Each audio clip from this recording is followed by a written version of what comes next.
Test, test, test.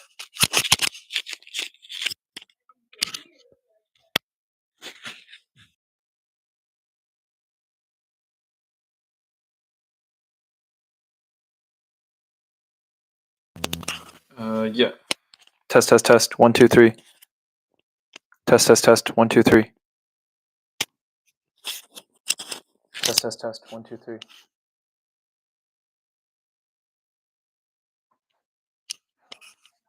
Test, test, test. 1, 2, 3. 1, 2, 3. Help, help, help. Oh, fuck. Test, test, test.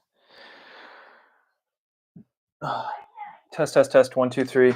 1, 2, 3. Hello? Through my microphone? Test, test, test. 1, 2, 3. Can you hear me? Okay. Like, is this distance okay? Like, if I'm talking?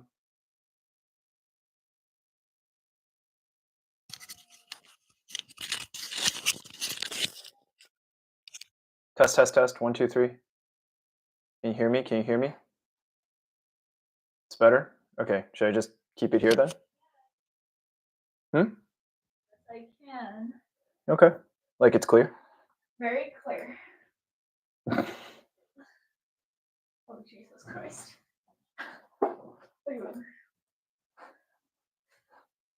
The lighting is a little bit bad. When did this start? 7 minutes. You blurred your background? Or? Nope. Oh, wow. That's very, Invasive. Oh. It is what it is.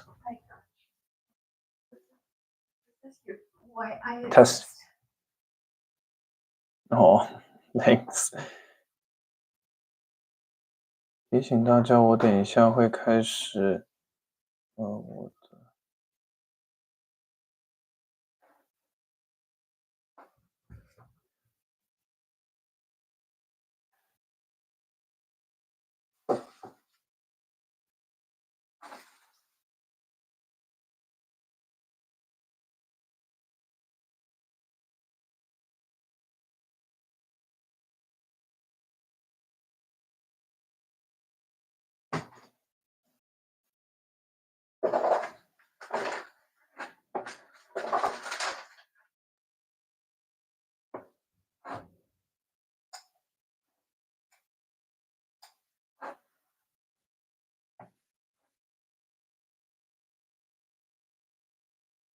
Oh, thank you. That told me. I'm sorry. It's a lot to do. I just want to make sure at least the basics are done.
Yeah.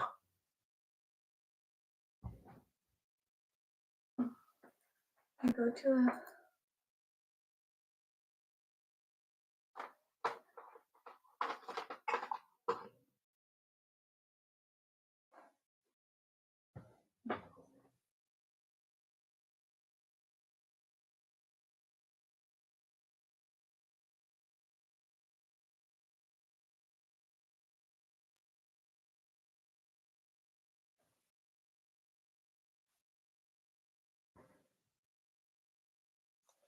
Welcome.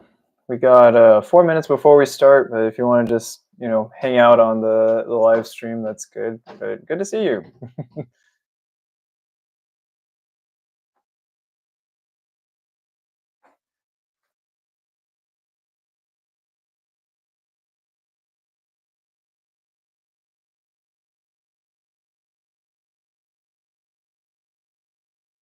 Sorry, I don't have any elevator music to to keep everyone entertained, but yeah, no, thanks for tuning in on a 3 p.m. on a Saturday.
啊，OK，no，没声音哦，谢谢谢谢，不好意思，我那时候mute 我自己都忘了。Yeah, but I was just telling everyone, no, I'm so sorry I don't have elevator music to make the waiting a little less awkward. But thank you all for tuning in. I think I'll give it 5 more minutes before we officially start. But when I was muted, I was trying to say, 假设用中文比较方便，或有些 concepts 要就是用中文解释的比较清楚的话，就请就是你在这个 chat 里面跟我讲一声，那我也会就慢下来用中文再解释一遍，因为今天的内容比较深刻，所以现在有声音了哦，OK，谢谢，Thank you, thank you. Otherwise, I have no idea if you can hear me or not. If you can hear me, that's great. Yeah. Woo. 所以有什么问题的话，很欢迎大家就在这个 chat 里面，就问， If you have any questions, please feel free to ask them in the chat. There's, as I mentioned before, there's probably not going to be too many people here today. So yeah, like I want to make it a conversation. I think a one way lecture is all right, but if we can make it a dialogue, that always makes it more fun. Because yeah, I think there's a lot to kind of learn from what I hope to share today. But yeah, we'll see if we get there. But yeah, I mean, is anyone brave enough to kind of say hi and like potentially like what majors they might be interested in, since it's something that we're talking about today? 假设就方便的话，想要打进去，你对哪一门系比较有兴趣的话，那我在讲座的时候可以多用这些当做例子，所以就比较比较灵活活泼，就是灵活跟这个vivid 一点，对，所以或者是如果已经上过大学了，而且他们已经有了一个系的话，你在这个 chat 里面能放就是打进去的话，I'll appreciate it. So yeah, again, if you're just joining and you're missing it, welcome, welcome, welcome. I'm primarily going to be speaking in English for today's talk, but I also mentioned if Chinese is more convenient for you for any concept, please let me know. And as we're giving people 2 more minutes before I kick things off, I'm just asking everyone, there's majors that you're interested in, learning about a little bit more or trying to understand if it's a right fit for you. Please put any majors that you're interested in the chat so I can make it uh, kind of interactive. Oh, thank you. Hello. 对 computer science major 感兴趣. Okay, yeah, for sure. We'll be talking about computer science. 那肯定的，就okay, econ, biopsychology, CS, EE, mechanics, bios, physics. Oh, 哇，蛮多的. Yeah, it's quite a few. So, no, thanks for giving me some of those. Okay, yes, and then as you join, please please just give me more. Nursing. Oh, yeah, sorry. Also, for those who don't know, and just exploring some options. That makes sense. It makes sense. I think especially if you're early in high school, you don't want to commit anything too early. I usually recommend students, hey, pick 3 directions to explore, and then there's going to be a lot of majors that fit your interests, right? But yes, also I can read most Chinese. Then 因为我是台湾长大的，所以简体字对我来讲有一点困难，所以就如果假设跟这个繁体字的这个区别有一点大，请能用英语就是打进去的话，会帮我蛮多的。Yeah. Okay. But yeah. All right. So it is 3:05. I'm going to get started. Like, there's a lot to cover today. I'm going to do my best to have the prepared part as kind of narrow as possible, or as kind of limited as possible. So if you have any questions, we can talk about it, right? So I'm going to share this. Let me know if you can see the. Yeah, I can see the chat and my slides at the same time. So I think I'm showing my slides. So if you don't see it, please tell me something in the chat. Otherwise, I'm just going to keep going. But yeah, so I'm going to introduce myself again. 大家好，我是 Daniel。假设用中文比较方便的话，有什么问题，希望我用中文再重新解释，或者是做个介绍的话，不用害羞，请跟我讲一声。Yeah, otherwise, because this is going on YouTube, I'm going to be using English to speak. But lovely to meet you all. My name is Daniel. I've been a professional college counselor here, either part time or full time in some capacity, for the past 8 years in the Tri Valley area. So a lot of students from Pleasanton, San Ramon, Danville, Dublin, obviously. Myself, I graduated UC Berkeley for my graduate master's program with a degree in development engineering, focusing on applied machine learning, as well as an economics degree from UCLA. So yeah, I've my own career has spanned a lot of different places. I was a consultant for a while, then I worked at a lot of different startups. But honestly, college counseling has been the one profession that I've fell in love with the most. And this year is the year that I'm going out on my own, doing this full time. So yeah, and a lot of my students have gone to a lot of different places. So you know, ranges from Columbia, U Chicago, Cornell to UCLA, UC Berkeley. So yeah, I have a pretty good understanding of what these schools are looking for. So if you have any of those questions, please don't feel shy to let me know. Okay, so we're gonna get started. As I said, I'm going to try to keep the prepared material as brief as possible, right? So kind of three big topics today. Number one, let's start off very easy, right? What is a college major and is it important, right? Whether in the application process or for your career, right? And number two, once we understand what is a college major, how do you choose it, right? There's a lot of different ways to think about it. And then number three, what can you do today? Because there's a big gap between right now and applying to college, even for those of you who are juniors right now. So yeah, let's get going.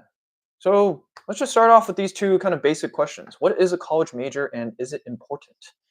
So a college major, hopefully everyone is somewhat familiar, especially those who provided some ideas of what they want to major in.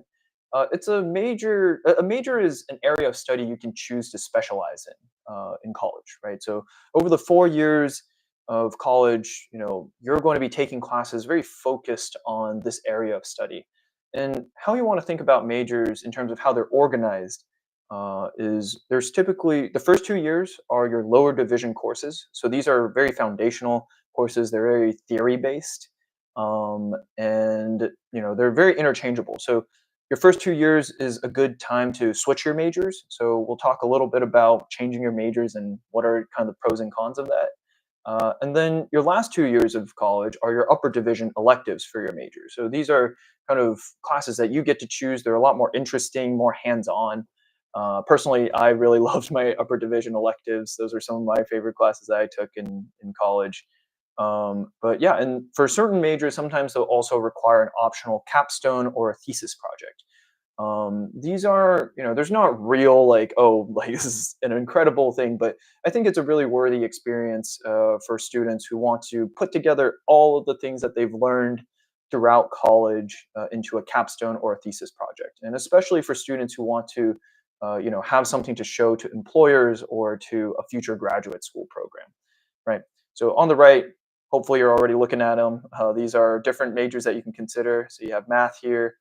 You have public health as a major, biology, economics, mechanical engineering, computer science. I think some people are also saying environmental science, physics, nursing, right? So there's a lot out here. All right. So now that we know what is a major, let's talk about why should you care about your major. So there's two really important reasons why I would tell you why you should care about your major. So number one, what major you choose really affects your admissions decisions, particularly at the UCs or popular public schools, because they're very popular, they're a good return on your investment, tuition isn't as expensive, and a lot of people want to get into these schools, such as the UCs, and they have to limit the number of people they accept, right? So what major you choose for these UCs or public schools, are affected a lot by what major you choose. That's number one. Number two, majors do help you prepare for your career, right? A lot of internships won't let you apply to their internships if you haven't taken certain prerequisite courses or if you aren't part of the majors that they're targeting for, right? So it does prepare you for your career and, if relevant, for your graduate school. But I will also say over 2/3 of people after they graduate do some type of work outside of their major. So this is an important reason, but not the most important reason, I would say. So as I'm talking, maybe you're also looking at the table next to me, um, and I'm going to dive into this a little bit, and then afterwards I'll take some questions here. So this is just a small portion of a very big table. that UCLA just released, my alma mater. So these are the admission statistics for UCLA um, School of Engineering, right? It's very, very tough. So I'm not sure if you can see it that well, so I'm going to highlight some of this. So here I'm highlighting the three majors related to computer science, computer engineering, and computer science and engineering. So I know some of you have mentioned, oh, like interested to learn more about computer science major. So to give you an idea, right, I'm going to narrate this a little bit. So just computer science, last year, this was just published not too long ago. Last year, computer science received nearly 12,000 applications at UCLA, and they admitted 3.1% of applicants from that, right? And then here you can kind of see what were their GPAs, right? So in the sense of like, oh, some of the top people had very, very high GPAs of 4.62 and 4.87, right? This is just kind of a average. It's not like, or percentile. It's not like a requirement, but essentially it gives you an idea of like, okay, if you're thinking about computer science, you want to take a lot of very weighted classes and do well in those weighted classes, right? So people might think, oh, okay, I don't want to do computer science. I want to do computer engineering, right? It's not directly the same thing. And you're right, right? Computer engineering here only received like 1.6K, so 1,600 or almost 700 applicants. But even then, their admissions rate was like still roughly around 3.7%, right? So it's a very, very small program, and they want to keep it that way.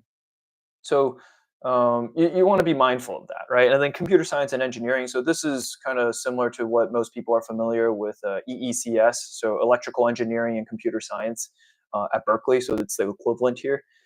So this one, had more applicants than computer engineering at 3,682 applicants, but it still had a very, very low acceptance rate of around 3.2%.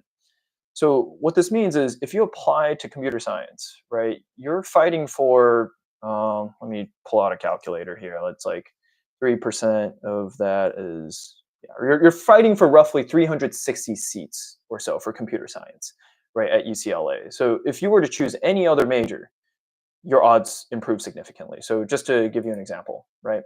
Um, Even within the School of Engineering, if you're looking at even bioengineering here had like 2,000, almost 2,700 applicants, and they had a 6.3% acceptance rate. That's literally double, double the statistics, or in terms of the probability of you getting in, right? So it's still very low, but even then, you applying to bioengineering, you double your chances of getting into the School of Engineering at UCLA, which is already a big deal in and of itself, right?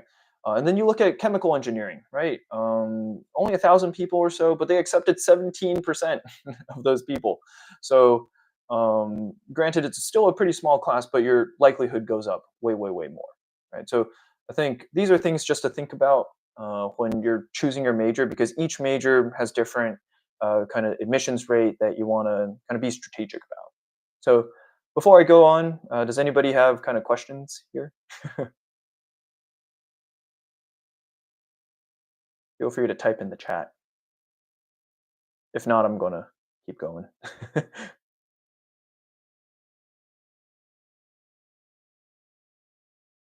All right. Well, if you have questions, feel free to keep typing, and I'll hopefully look at them or see them before the end.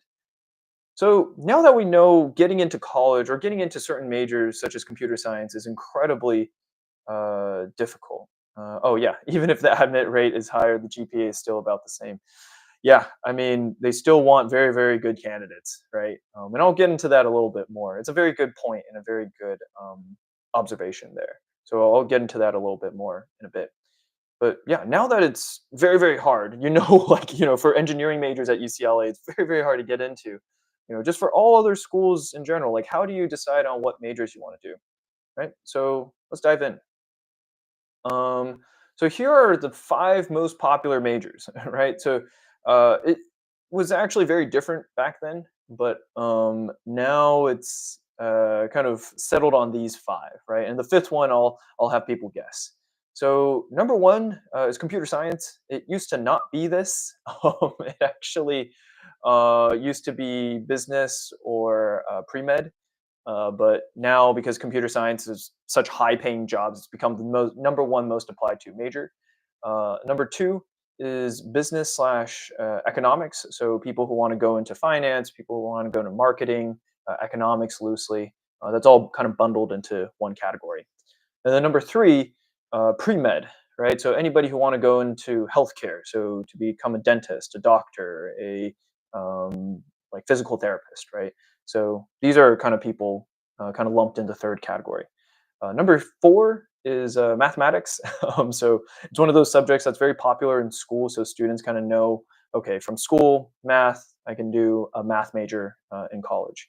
So yeah, for the fifth one, does anybody want to have a guess? So this is a poll kind of taken by the National kind of College Counseling Agency, and yeah, so you can kind of see, or guess here. Oh, psychology. Oh, that is a very good guess. I won't confirm or deny yet. Any other guesses of like what might be engineering? Engineering, it's a little broad, but yeah. Yeah. That's not a bad guess. Any other guesses? Mechanical engineering. Oh, that's a pretty good guess too.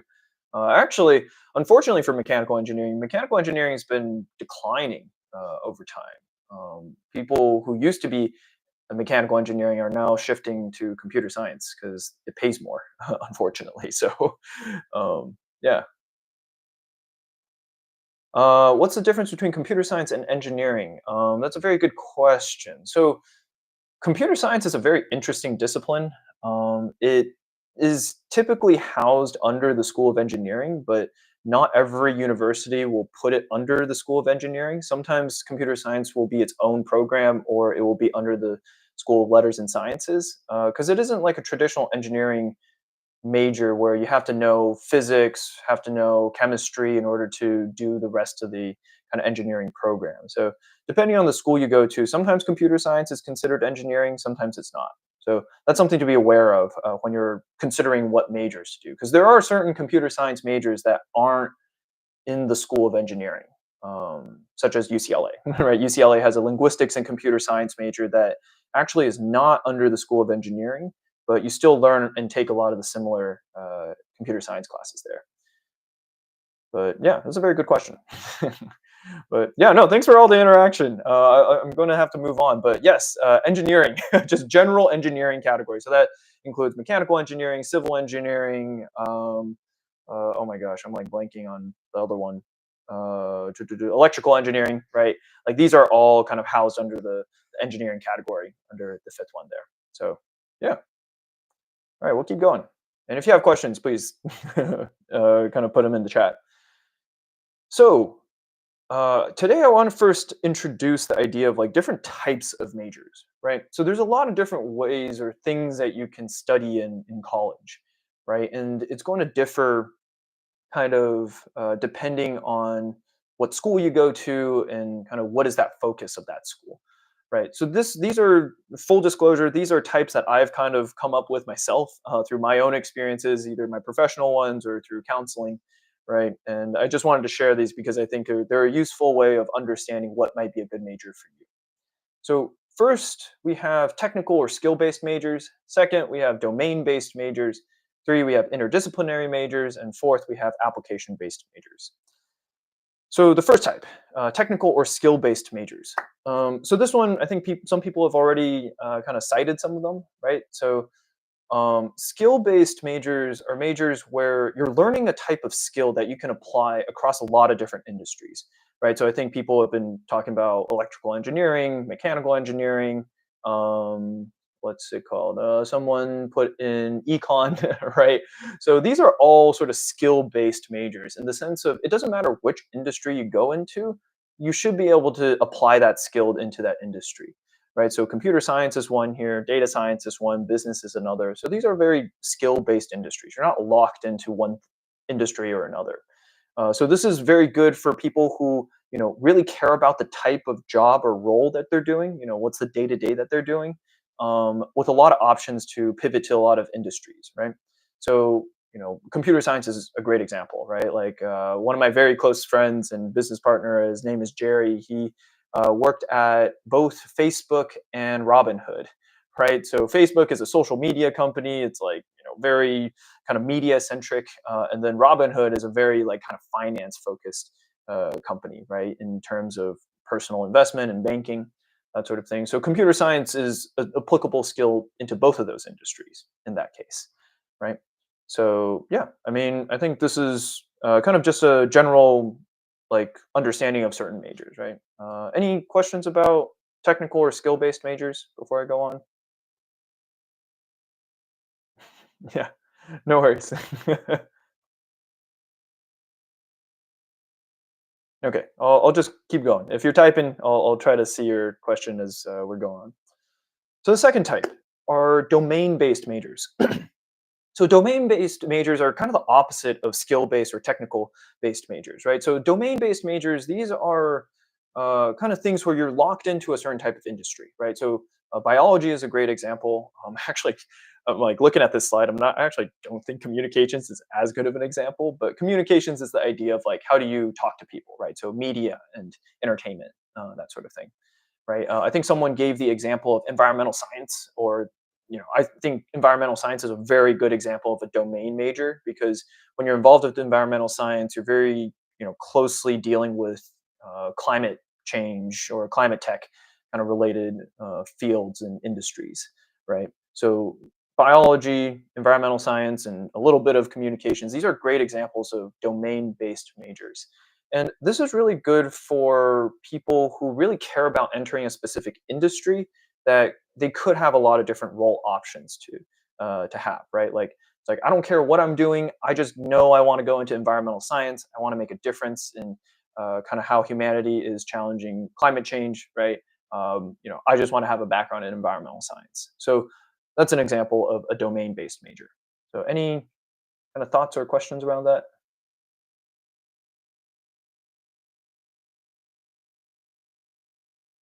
All right.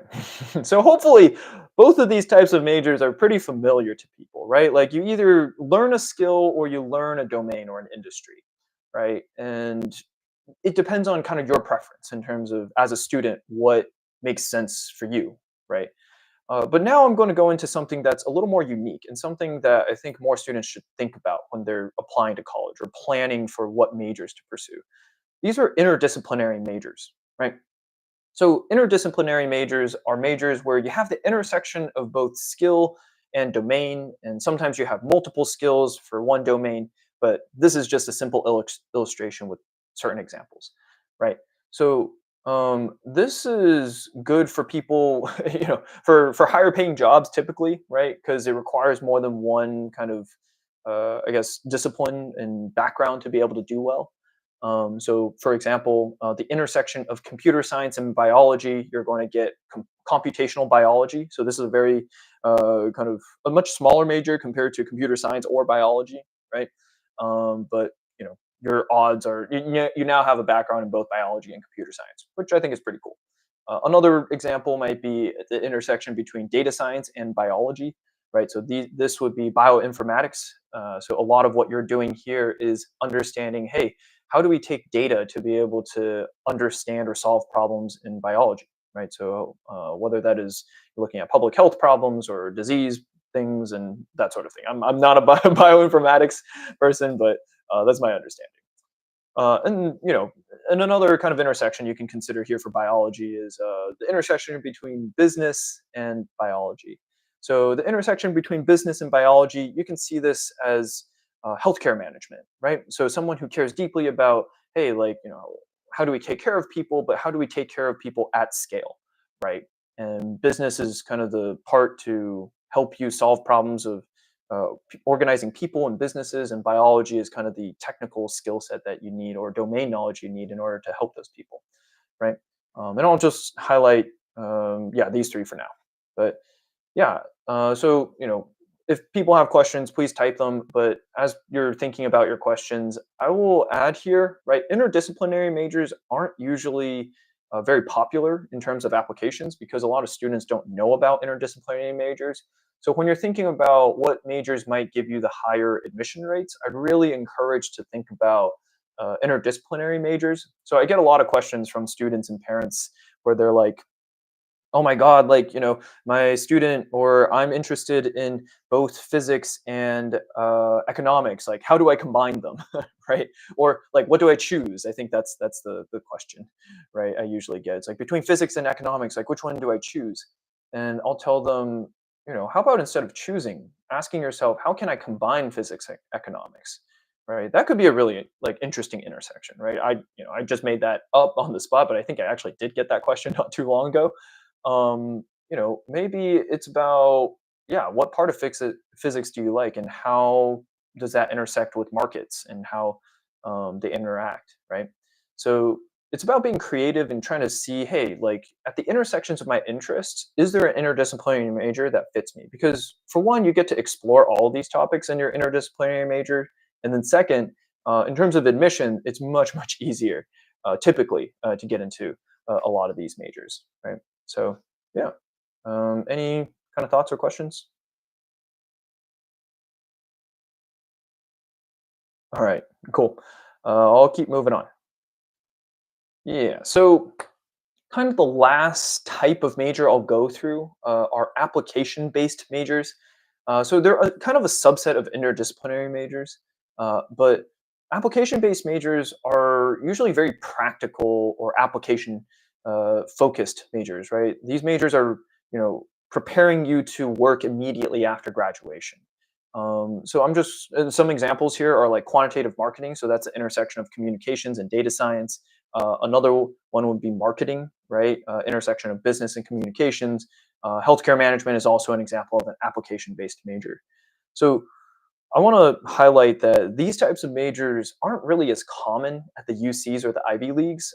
Certain Ivy Leagues will have some of this. I know Columbia has really good operations research programs, or I know what is it? Oh, Cornell has really good hospitality kind of management programs. So these are all examples of application-based majors that you would be able to see at the Ivy Leagues, but these are the exceptions, not the norms, right? When you go to Ivy Leagues or go to the UCs, these universities are designed to prepare you for graduate school. So a lot of the classes that you're taking are at UC or an Ivy League are very theoretical. So not very hands-on. You're not learning what the tools that you're going to be using in the marketplace. Like I remember for my econ major, we were learning about how to use Stata as a tool for data analysis. And I mean, I think economists still use it, but when you when you go into the real world, no one really uses Stata. People mostly use Python or R, and even R is getting phased out. But anyways, that's a different thing. Point being is for these application-based majors, you're mostly going to find them at private schools not named the Ivy Leagues, or CSUs, or California State Universities. A lot of these universities will have very hands-on programs that will, prepare you well for the job. So I think a good private school example might be USC. USC has a lot of really good, like, I really shouldn't be saying good things about USC as someone who went to UCLA, but um, USC has like really great programs in like business, right? Like for example, they have a very practical accounting major and minor. They have very practical majors in environmental engineering that directly feed into certain companies. And man, I'm blanking on some other ones, but USC is one of my picks for having a lot of application based majors. For CSU, they were designed when the California public school system was being designed. CSUs were designed for students who want to work right after college, right? So their majors are designed for you to be very hands-on, understanding what tools are you going to be using on day one in the job. So when you go to a lot of companies, you'll actually see a lot of CSU students because they're very prepared to work at those companies, right? So yeah, those are just kind of some examples and things to think about for application-based major. So if you're looking for these types of majors, and I know a lot of students are looking for these. For example, I had a student interested in automobile engineering, right? You're not going to see that at every single university. I mean, for automobile engineering specifically, you might find it at Purdue University because they're at Indianapolis for the Indy 500, right? But other than that, it's like kind of hard to find those types of majors at every single university. So just be aware. Yeah. Any questions?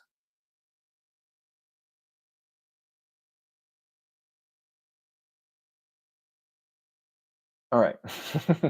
We'll keep going. So this is an idea that I've introduced in previous seminars. It's this idea of major signaling. So I get a lot of questions from parents and students about what should I do to prepare for computer science as a major, right? And I think everyone's sort of aware of this, but I really want to illustrate it here today. So this idea of major signaling is your activities, your coursework, and your awards all signal a certain major here, right? So here I have USA Computing Olympiad. This is a pretend student that is very similar to actual students I've taught. They've done USA Computing Olympiad. They've taken AP Computer Science A, and they've done the Technovation Girls Challenge and won some award there. So for those of you who are still tuning in, does anybody want to guess like what major does this student signal?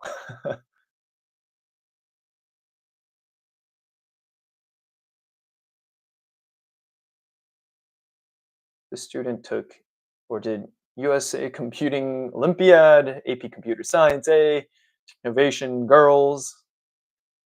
Yeah. Thanks. Yes. Computer science. Yes. It's a very clear signal, right? These three.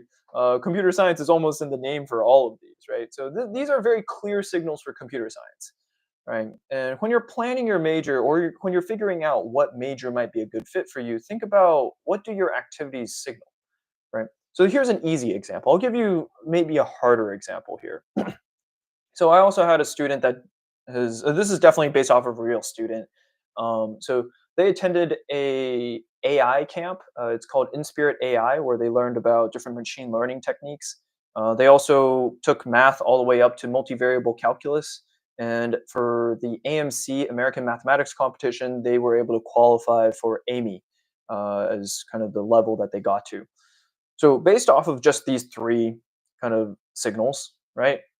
Anybody want to guess what major they wanted to apply for or thought about applying for?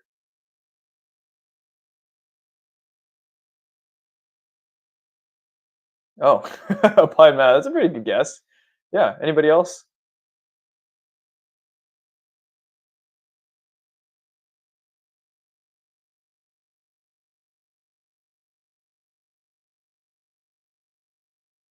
Maybe one more guess of like what major this student may have wanted to apply for.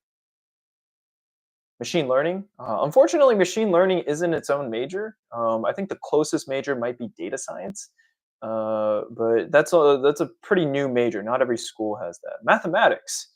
Yeah, yeah. These are all pretty good guesses. These are all pretty good guesses. Yeah.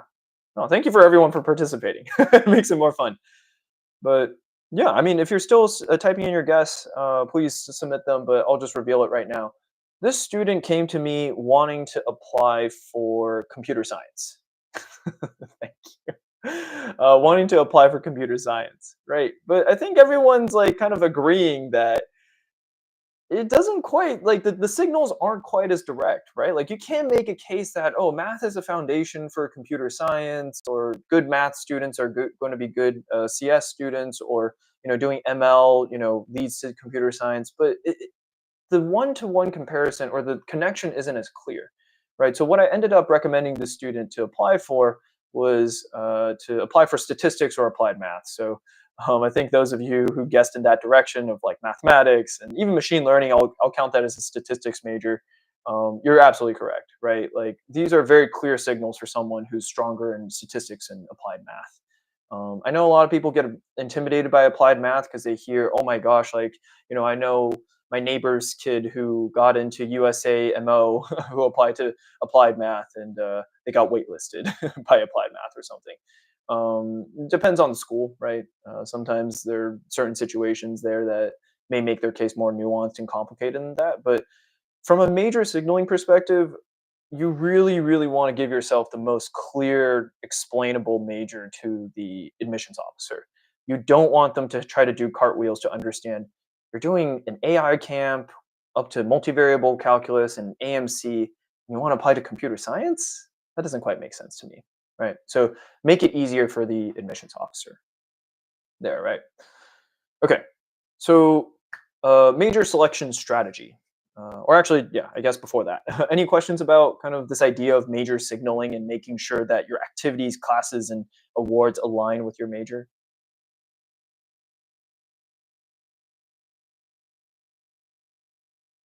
Because usually this is the topic I get asked the most of like, we've done this, this, and this. Like, what major would you recommend? Um, and I think, I mean, obviously, I have like kind of more experience with different types of majors that are out there, so I can give you more kind of specific feedback. But yeah, like if you have any specific questions about any type of concepts or examples related to major signaling, would love an example here to talk about. If not, it's okay too.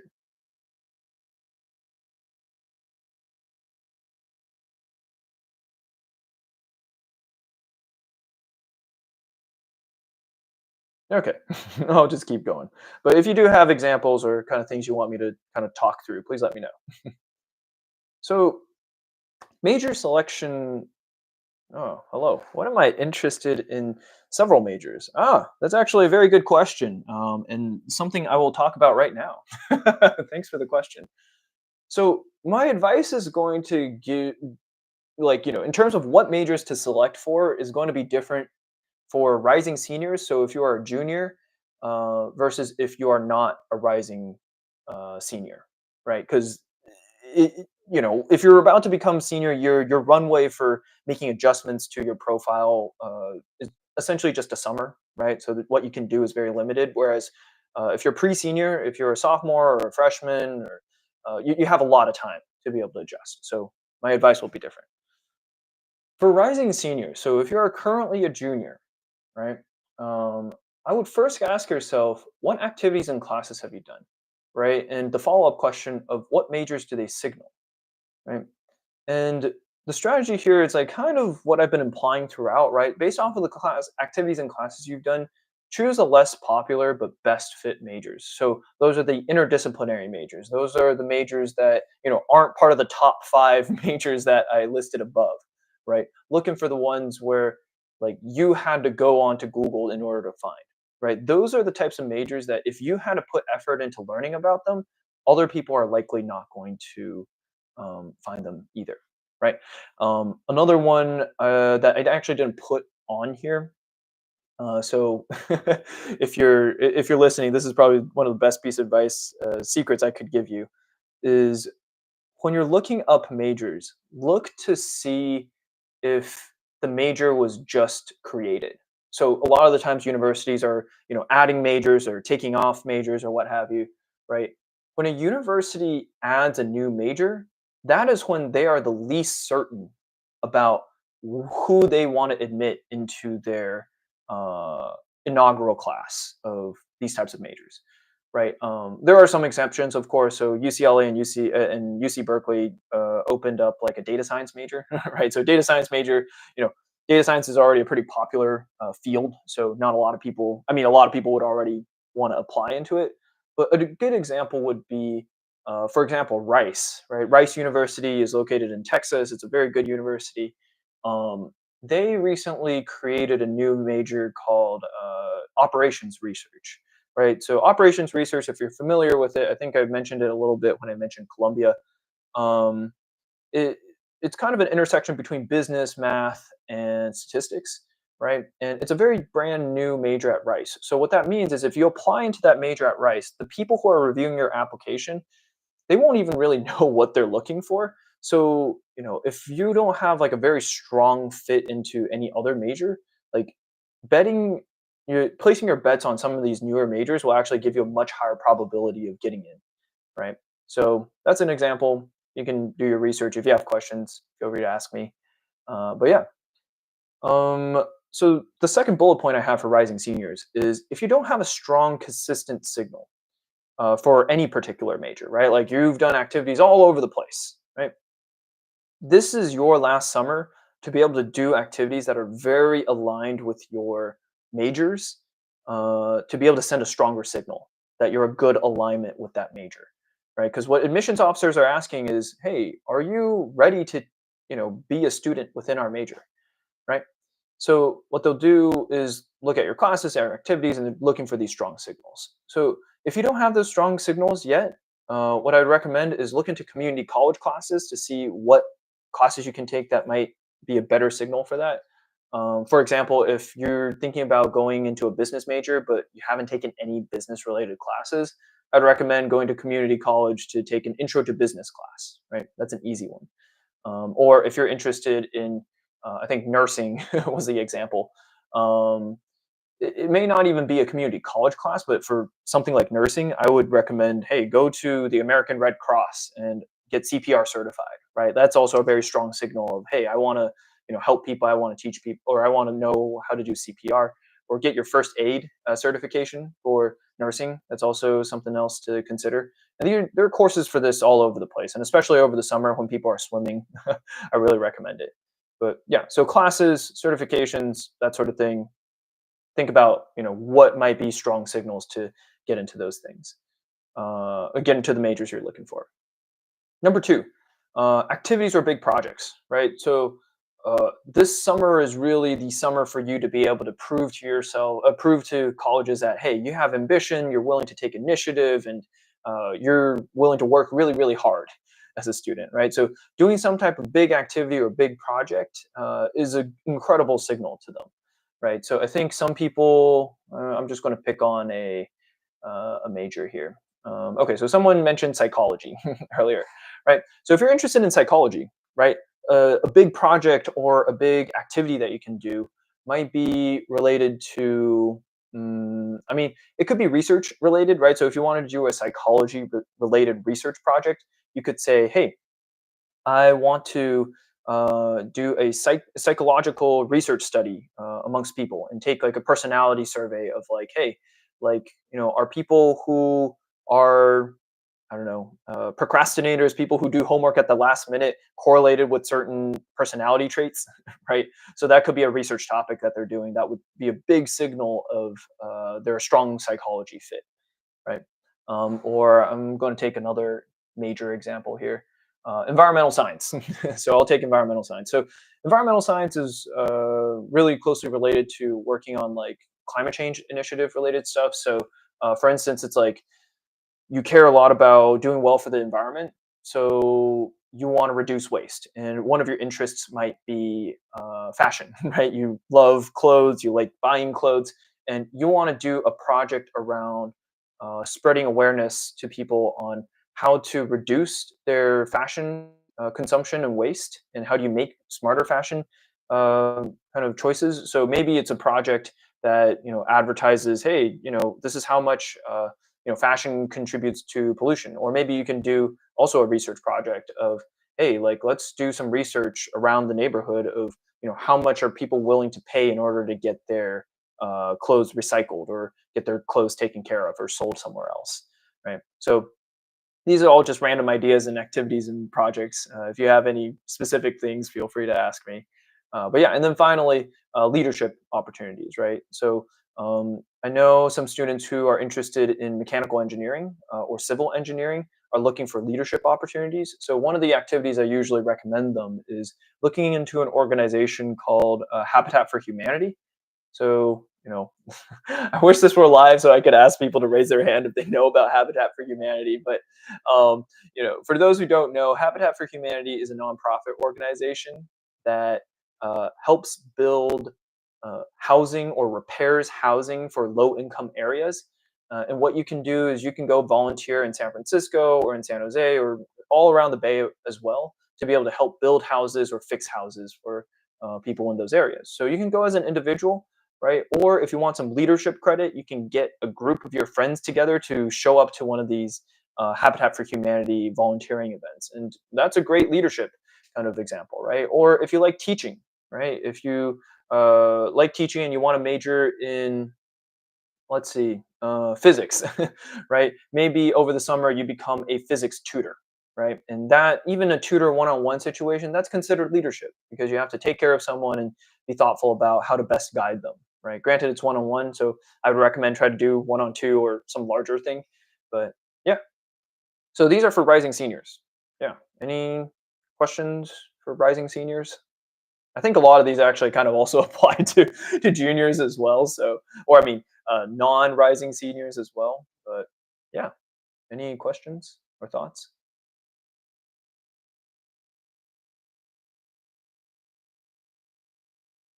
All right.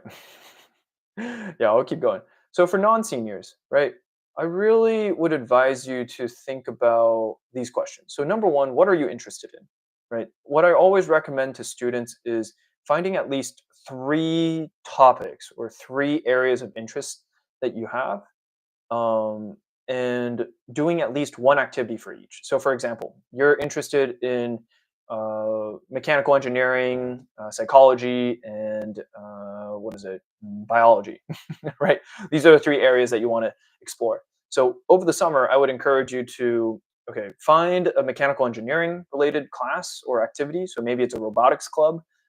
For biology, uh, I would recommend you, hey, go volunteer at a community garden, right? Learn about botany, learn about plants, right? And then for psychology, I would recommend, hey, maybe there's a community college class for you to learn more about psychology, right? So there's a lot of different options here. But the point being is starting with the question, what are you interested in? Coming up with three good answers for that, and then coming up with an activity to explore each of them, right? Either an activity, a class, or um, I don't know, even I would like a volunteering activity as well. Or I also recommend having students do coffee chats. So talking to their friends about like friends, alumni, or older people about, hey, you were a psychologist, right? Or you were a psychology major. Like, what made you interested in that? And even through that conversation, you're going to learn, hey, do I like this or not? Right. So there's that. But yeah, I mean, the other kind of major selection strategies for non-seniors, rising seniors, would be asking yourself kind of these three questions too. Like, do you have a domain you're interested in? So I think another way of phrasing that is there an industry that I'm interested in, right? And then number two, asking, is there a skill that you're interested in, right? So I know students might be interested in like, hey, I don't care what industry I go into, I just want to like, code, right? So computer science is a really good example of that. And what if it's both? So for example, like if you like to code and you like psychology, what can you do? Right. So I've actually had students where they were able to apply to both psychology and computer science because they cared a lot about teen mental health at the time, and they also were a prolific coder. They built a lot of apps for both iOS and Android, and as well as some web apps. And they were able to build a mental health app for teenagers to help them do some reflection and be in tune with themselves. So, you know, that's an example of like, hey, a combination of both an industry or a domain that they're interested in, as well as a skill that they're interested in. So for pre-seniors, I would encourage you to think about those things and think about, oh, how might you want to combine those? But yeah, any questions for pre-senior kind of advice, questions?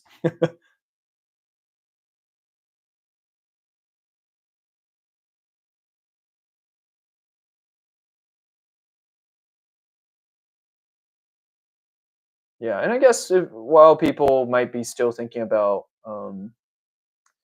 might still be thinking about questions. One thing I would add to a lot of people ask about like, oh, do I need to achieve some level of award in order to get into this major or that major? The short answer is no, but there's an asterisk. So some people might ask, oh, do I need to have USAMO in order to become an applied math major? Right. I'm going to say no, because if you have USAMO, you're going to be an applied math major at least one college, right? Like some college will definitely see your USAMO kind of achievement or award, and basically automatically admit you into the major, right? But if you're talking about very top tier schools such as MIT or like Caltech or like Columbia, right? Like or Duke. These awards are definitely very important, and these are the awards that they do care about, right? So it really depends on like what types of schools you're thinking about and what types of programs they are and what types of cultures that they're looking for me to be able to give you a good answer of like, oh, does this award matter or not? So yeah.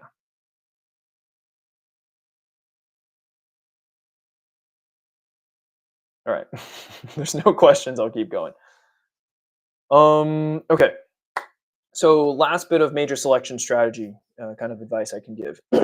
So for rising seniors, those of you who are about to go apply for college, uh, if you're applying for public school slash UCs, really, really do your research and select the less competitive majors that are strong fits, and then consider transferring majors, right? So earlier I showed you the list of, hold on, I'm trying to go back up. Earlier I showed you the list of majors that UCLA was admitting students for, right? So, or engineering students for. So here's a fun fact. So at UCLA and most UCs, once you're in the school that you got admitted into, changing majors within that school is very straightforward, right? You just have to put in some paperwork and life is good. The only challenging part is if you're trying to transfer from a non-engineering school into the engineering school. So at UCLA, they also have another school called the college, quote unquote. And this is like most of your majors of like physics, math, econ, psychology, political science, that sort of thing. So that college and the School of Engineering are two separate colleges within UCLA, right? If you're trying to switch majors within these schools, it's not that difficult, right? You just have to fill out a piece of paperwork. For Berkeley, there's some caveats. For private schools, you don't, it's incredibly easy to switch majors. They don't even make you declare majors until your second year. But here's an example, right? So let's say you're interested in going to computer science, but right now in high school, your activities and your classes signal stronger for mechanical engineering, right? I mean, granted here, or electrical engineering, let's say electrical engineering, right? So all the activities you've been doing in high school signal electrical engineering as a stronger fit, but you want to do computer science. What I'd recommend is still apply for electrical engineering. And then once you get to UCLA or wherever it is, transfer, then switch your major into computer science. Because, I mean, even just here, right? You see electrical engineering has a 10% acceptance rate versus computer science is 3.1%, right? So if you're a stronger fit for electrical engineering, go with whatever you have the strongest fit for, and then consider switching majors, right? Um, you know, that's something you got to do a little bit of research on, or if you work with me, I'll be able to give you some more tips and tricks around that. But yeah, so there's that. I'm scrolling back, but any questions around that kind of idea of like transferring, changing majors?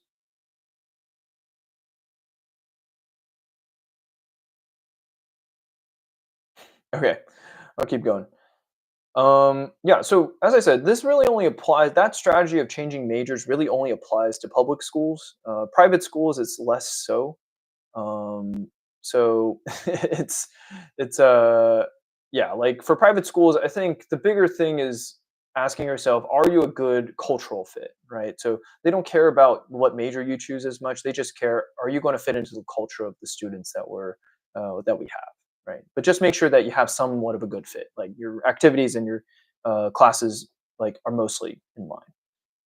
Hello. We have a question. Most people around me are in tech or adjacent to tech. Can you recommend some ways to explore slash learn more about other fields and majors? Yeah, absolutely. I mean, I think first and foremost is talking to people, right? Like if you know people in tech, talk to people in tech, right? They'll be able to give you an idea. So in tech, there's a lot of different types of roles, right? So if you want to work for Facebook, Google, Amazon or what have you, you don't have to just be a CS person. You could also be a business person, or you could be an economist, right? Amazon hires, like economists at $200,000 a year, right? So it really varies. Or Amazon's trying to launch a new like health tech kind of product, and now they're hiring a lot of like people with a biology background or a research background. So just because you're studying something not related to tech, there's actually a lot of roles out there for you to get into tech, right? That's not necessarily tech itself. I guess another example might be you're a communications major, and yeah, all these tech companies, they're doing product launches all the time. So a lot of my friends and students who were communications majors are now product marketers at like Facebook, Google, like a lot of startups as well. So I would think about that, like different ways. But if you're a CS major, it's very very straightforward, right? You just take the CS coding interview and you can do that. And actually, tomorrow we have a talk in person at Amador Valley High School if you're interested in attending on different pathways to explore CS and how can you land a software engineering job. Because I have a lot of friends and students who actually weren't CS majors at all, but were able to become software engineers. So some of my closest friends were econ majors, economics majors, and now they're full-time software engineers or data engineers at really big companies as well, right? But yeah, so hopefully that covered a lot or answered that. Thanks for the question. Yeah, so for each school for rising seniors, I advise having a target and a reach major. So target majors are the ones that you think, okay, I'm a very strong fit for. I should be able to get in, if all things go right. And then reach majors are like, okay, these are the ones that I'm a pretty good fit for, but the admission rate is so low, I'm going to kind of uh, hold back, right? So yeah, having a couple of target and reach majors, and for depending on which school switching, right? So for example, I have students who, for certain schools will apply biology, but for other schools, they think they're more likely to get into, they're going to apply for computer science, right? And it really depends on your situation, right? So depending on what you're interested in, you might, switch up your target and reach majors for each university. You don't have to only apply to the same major for every single university. But yeah, I mean, for pre-seniors, I would really recommend developing a profile that can fit with several majors, so you have many options. So I think a lot of people, you know, focus too much on one major or another, and then by the time they come to me 12th grade, I can only give them so many recommendations, right? Like I had a student who basically did only biomedical engineering related activities and coursework, and I was like, "Hey, your grades really aren't that good for the schools that you want to get into, right? Like, we can't, we can consider a biology major, but you're not that good of a fit for it either." So, making sure you try out a couple of different fields, so adjacent fields. So, for instance, for bio, medical engineering, like another kind of, if you also did activities related to computer science or data science, then the other major you can consider is bioinformatics, right? Or if you did a little bit of policy work or kind of government law work, maybe then you can talk about, then you can apply as a political science major with an emphasis on looking at biotech as your area of focus for law, right? So those are just some examples. But yeah, I think for pre-seniors, try to learn about possible interdisciplinary majors as early as possible. So a way to do that is just going online to these schools to learn about them. Alternatively, you can ask me about them, and I can give you some feedback on those majors. So yeah, I think that's it for my prepared material. Oh, here's a slide some I think people might like. So here are examples of like classes you might want to think about for different types of majors. So here I have an example kind of class plan for a software engineer or a CS slash computer science engineering major. I also have one for an AI ML engineer. When you're thinking about a statistics or an economics major, here's something for computational biology or bioinformatics major. So yeah, I mean, take a screenshot of this, stare at this. I'm not going to go through every single one of them, but essentially, this class plan, if you follow it, you should be a strong signal in terms of your coursework to do one of these majors, right? So yeah, any questions or thoughts about this one? Class planning examples?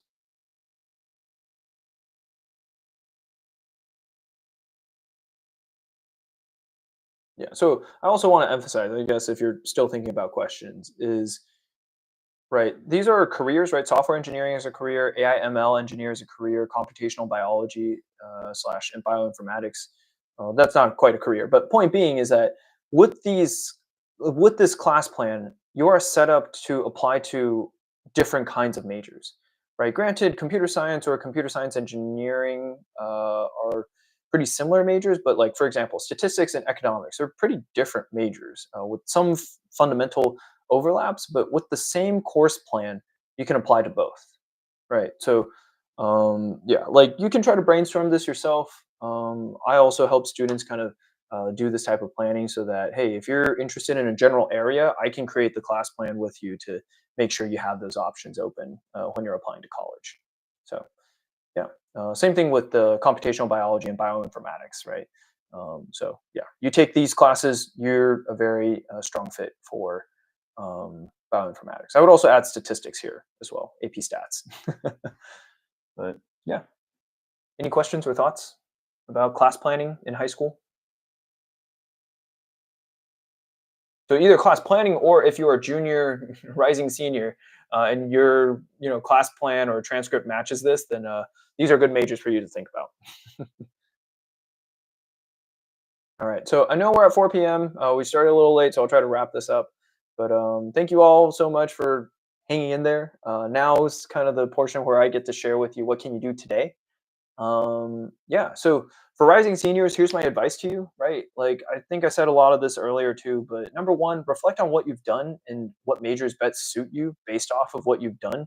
Right. Like really, really think about what are the strongest signals in your profile. What makes you unique? What are the things that you're most passionate about that you have the most achievement on that will uh, give you the major that gives you the best chance. So number two, advice I would give is there a gap between your current profile and your dream major that you're looking for, right? So this is the summer that you get a chance to be able to fill in that gap. So either taking classes or doing activities or what have you. This is the time, right? So yeah. Non-rising seniors. So I said this before, right? Like identify three areas of interest, right? Number one, like why are you interested in those areas? Having that why is very important for a lot of college applications because they ask you, hey, you're interested in psychology. Why are you interested in psychology, right? So there's that. And then two, what can you do in and out of school to explore those areas? So as I mentioned, research is a really good option. Volunteering is a good option. Thinking about what classes, a community college or outside that you might want to think do are also really good options as well, right? Number two, what can you do in and out of your classes that will most clearly signal your major of interest? So I think we went over that a lot, so I'm not going to give more examples. But yeah, I think the third most important one is what are you doing that is different from everyone else, right? Because it isn't a matter of if your profile will look similar to someone else, it's a matter of how many people will have a very similar looking profile as you. So thinking about your activities or the classes that you take, what's something that you're doing literally like by yourself, like no one else is really doing with you, right? That you can like highlight and say it's a very like uh, important event in your life, right? So yeah, that's the non-rising seniors. But yeah, so the rest of it is kind of a little introduction about kind of what I do and any questions around that. But before that, yeah, any questions about advice for rising seniors or non-rising seniors?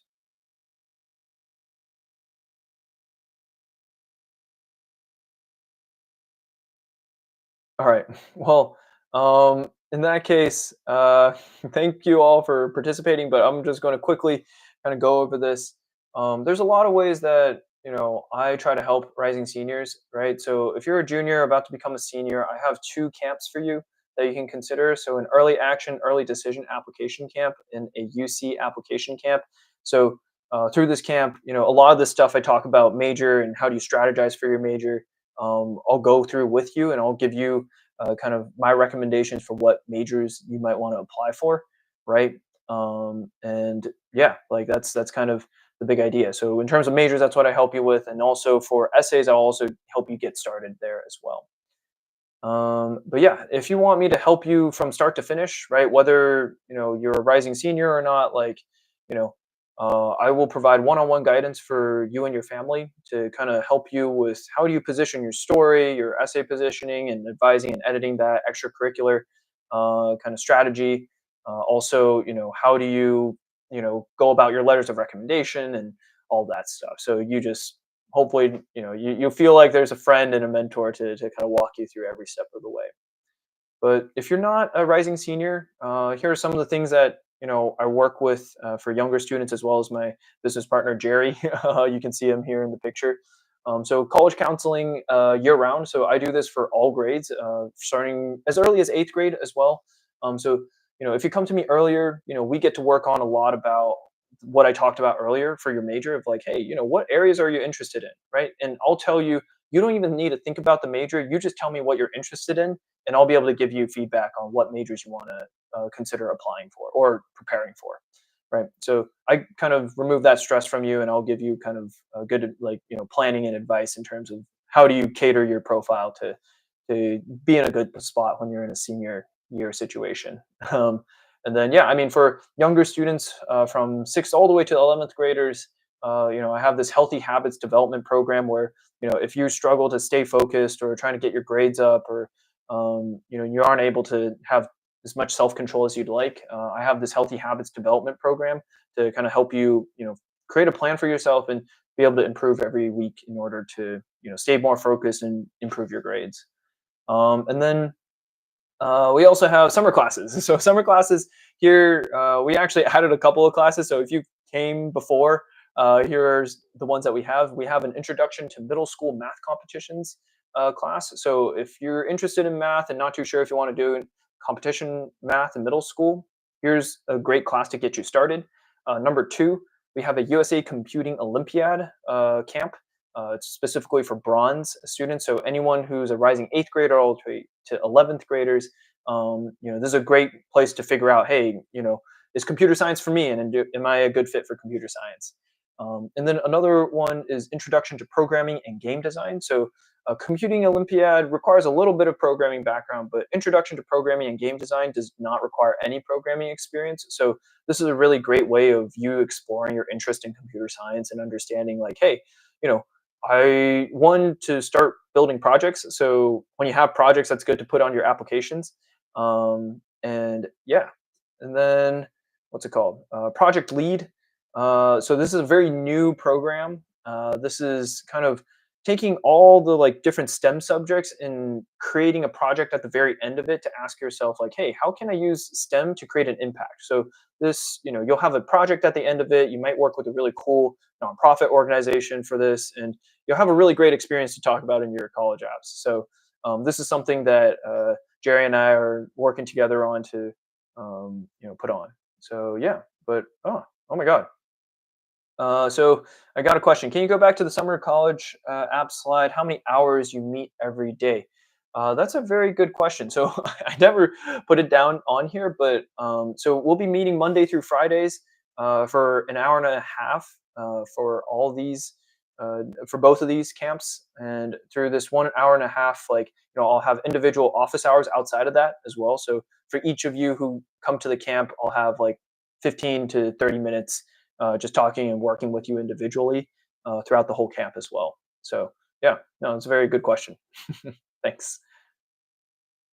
Um, but yeah, oh, the last thing. So I know some of you may be high school students who are entering AP season, and it's very stressful. And if you aren't entering AP season, you're entering final season soon.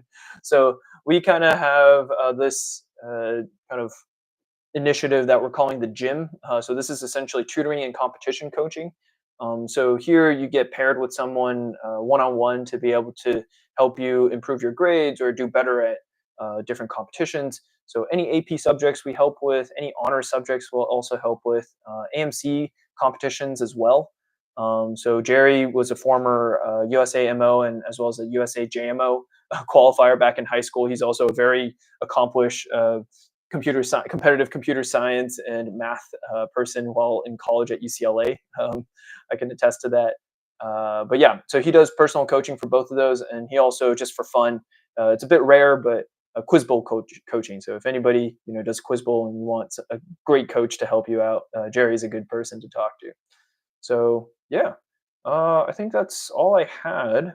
Thank you all for listening and sticking around a little bit late. But yeah, if you're interested in getting these slides for yourself, the recording to this as well, please add your email through these QR codes or join the WeChat group.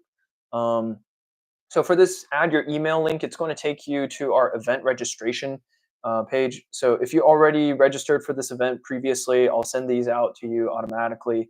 Otherwise, if you're on WeChat, please add add yourself on WeChat. But yeah, as people are doing that, I'm sorry this isn't in person. I feel like in person I get to have a little bit more fun. But yeah, I mean, I'll stick around for a little bit if you have any. Oh, yeah, you're welcome. I'll stick around for a little bit to answer any questions that you might have. And Yeah, yes, I will share the slides. As long as I have your email and you said you want to sign up for a mailing list, I will share the slides. But yeah, so yeah, if you have any questions right now, I am here. It's open office hours, so if you want to like ask me anything right now, um, I will answer that. Oh, WeChat is partially covered. Okay, that's a very. Thank you for letting me know. I'm going to stop sharing and then hold on. Let me try sharing again. Hold on. Escape. Okay, can people see this? Maybe I'll just like move it up this way. Aha! There we go. Yeah, hopefully people can scan that and add themselves. But yeah, if people have like questions, like either broad and questions or a little more personal questions, feel free to yeah put them in the chat. I'm here to help out. Yeah, that works too. Yeah. Yeah, I don't think I can move my streaming video, unfortunately. It just kind of sticks there. Yeah. But yeah, so I'm here to answer any questions you have about any specific majors or how to explore your different interests in your majors. And yeah.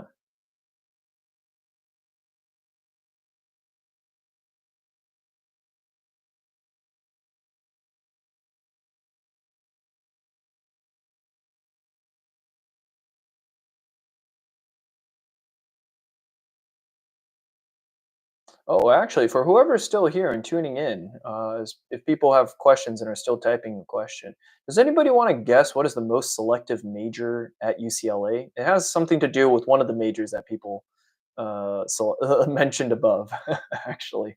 What is the most selective major at UCLA and what was its admissions rate?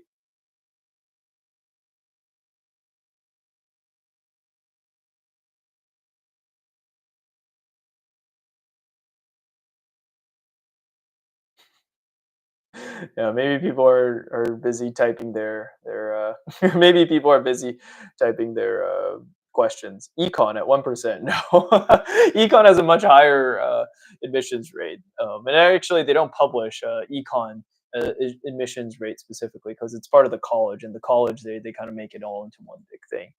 Um, but if you're wondering and you're still tuning in, the most competitive selective major at UCLA is nursing.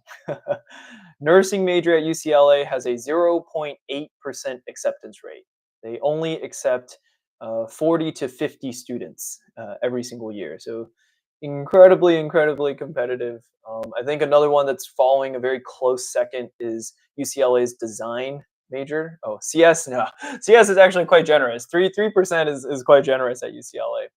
The second most selective major at UCLA is what is it? It is the design media arts major at UCLA. That only has an acceptance rate of 1%. So it's also incredibly selective. So unless if you're very talented in art or design, or you have a very strong profile for nursing, I would not recommend applying as a nursing major to UCLA or applying as a design media arts major at UCLA because they're very tough majors. But yeah, I'm just picking on UCLA right now because I went to school there, but also they publish their admissions data quite freely. There's some other schools I do know about, so if you have questions, feel free to ask. Yeah, anything about majors, anything about um, what is it, schools, or yeah, or how to prepare or plan. Yeah, please just let me know. I'm here to answer them right now. Yeah.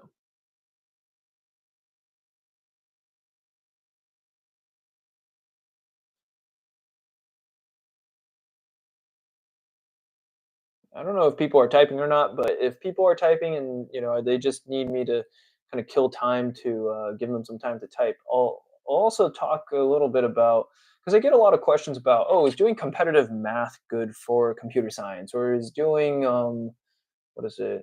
Do I need to do USA Computing Olympiad in order to do bioinformatics? And my answer to those are no, you don't need to, right? So bioinformatics is the combination of like biology and computer science, right? And you don't have to be particularly outstanding at computer science for um, to get into bioinformatics. What they really care about more is like, do you have a strong statistics background, a data science background, a math background, on top of your biology major, right? So you don't really need to think about doing competitive math for that. So, or computer science for that matter. Yeah. But yeah, I'll give like 1 or 2 more minutes for people to submit any questions that they might have about majors or planning for their majors. I would also like ask more personal questions, but since it's online and this is like all for public record, I won't like ask for personal information like what school you go to or anything like that. But if there's anything that you have or are doing and you want some feedback on, I can give you some feedback right now.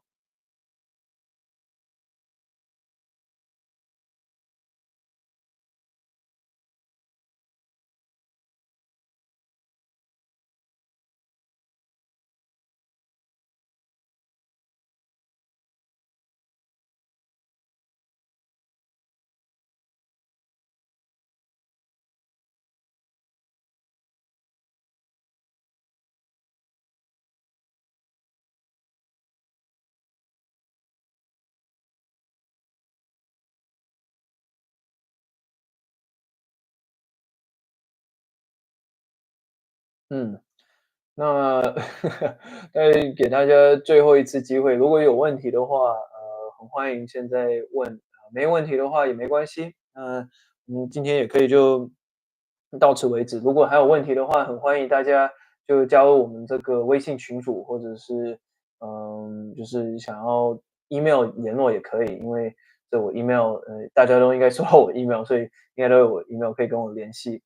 可是就也想鼓励大家，就是说，如果用中文讲话比较就是顺的话，很欢迎就用中文跟我交流。但是因为这是在 YouTube 上，所以我会比较会用这个英语。